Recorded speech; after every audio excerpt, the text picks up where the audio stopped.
Hey everyone, Mark here. Welcome to my channel. So today's video, I'm going to talk about a subject that is near and dear to my heart and with many Elvis collectors worldwide, and that is the Follow That Dream label. So a lot has been said about the label over the years. Of course, it was started as a kind of like I think it was started out originally as like a club for the serious Elvis collector. Back in 1999, the very first CD was called Elvis and Burbank 68. It highlighted of course, the 68 special. And for many years, from 1999 up till 2009, it was just CDs that came out. I don't think the books had come out yet at that point. But beginning in 2009, this is where the craze started. The label decided to release vinyl. And it was probably one of the best things the Follow That Dream label did at that time. And the first one, of course, was Blue Hawaii. That is my personal favorite soundtrack, one of my all-time favorite Elvis Presley albums. And then one of the first three, I think, are arguably the three most popular. The second one was, of course, Standing Room Only, which has commanded huge amounts on the secondary market, eBay, Discogs, things of that nature. And then, of course, you had what is actually, from some of my research I've done, it's considered the most sought after and most popular FTD release is the Jungle Room Sessions. And all three of those were released in 2009. And I have the entire set, but I've out of curiosity, I'll look on eBay, and the prices that these things are going for on the second market are absolutely insane. And I also belong to on Facebook, the FTD Elvis Collectors Club, or FTD Collectors page. If you go to YouTube, just type in Elvis FTD, it should pop up for you. You can join. That's a lot of FTD collectors, Elvis fans that show off their collection. I don't believe you're allowed to sell. It used to be, but there was some scammers and some not so good things happening, and people were getting ripped off. So the administrator banned that, which is a good thing. It makes it bad for the honest people out there, and there are many honest folks out there that sell. But yeah, people are getting duped, and that's never a good thing, especially when you're talking that kind of money. So the purpose of this video is to discuss the possibility. I don't know anything, I don't have any inside information, but what would be the possibilities, and there has been talk about it, of Sony, BMG, and the FTD label re-releasing or repressing those earlier FTD albums. I know in the time I've been buying, especially in the last couple of years, people are pining hard for these sets.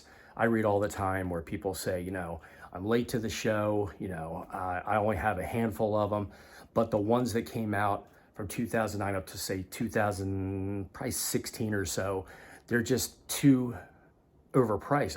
I can't afford them. And that's a very valid point. And had I not had a wonderful friend reach out to me and broker an amazing deal with me, I wouldn't have got the ones I got. You're seeing them for, you could say several hundred, but I know at one point there was a opened Standing Room Only, did not have the hype sticker. The seller was a high-rated seller. They said that they had never been played. They just opened it, but no hype sticker, open copy, and it was right around 1,000, 1,100. There was, last I checked, there was a brand new sealed copy of Elvis Back, which is a stunning album if you have it. That one was going for well over 1,000. And I did a video, if you look at my library, right around September, late August, September, I did a video where me and a friend of mine were texting back and forth. There was it was a UK seller, had a sealed copy of Elvis's Back. And after a week and about 30 bids, the winning bid was right around $992, and then another 15 to ship it. So altogether over $1,000. And the average person just can't afford that. And, my question is, why wouldn't FTD re-release these? I mean, imagine them announcing that they were going to start from the first release, Blue Hawaii, and maybe every quarter release a new title, have a pre-order. And I bet you, knowing the hype and the excitement surrounding these records that so many people would love to get their hands on and are so, mad at themselves, can kick themselves because they didn't get them from the beginning. How great would that be to make it affordable? And I've even read arguments where people say, well, hey, these people missed out, it's their own fault. That's not really a fair statement, because there's many people that just started collecting vinyl. Some new Elvis fans. I talk to a lot of people through text, through Messenger, through emails. And there's a lot of brand new Elvis fans that are just getting into the game. And, all these years later, so 2009 to 2024, the FTD label is getting ready to, hit their 25th year of existence. And the vinyls have been around for 15 of those 25 years. So yeah, many titles are out there, and the majority, the first probably 15 to 20 of those FTD albums are out of reach for most people. So, back to my question, why would they not re-release, repress these albums, make the gatefolds exactly the same, make the vinyls exactly the same? Now, I would predict this, and I think anybody who is really into the FTD vinyls and have them, I really do believe that they would not replicate, because so the first, I believe, 15 titles had heavy stock, almost cardboard, beautiful sleeves to protect the albums, or to put the albums in, had pictures on the sleeves, just simply stunning.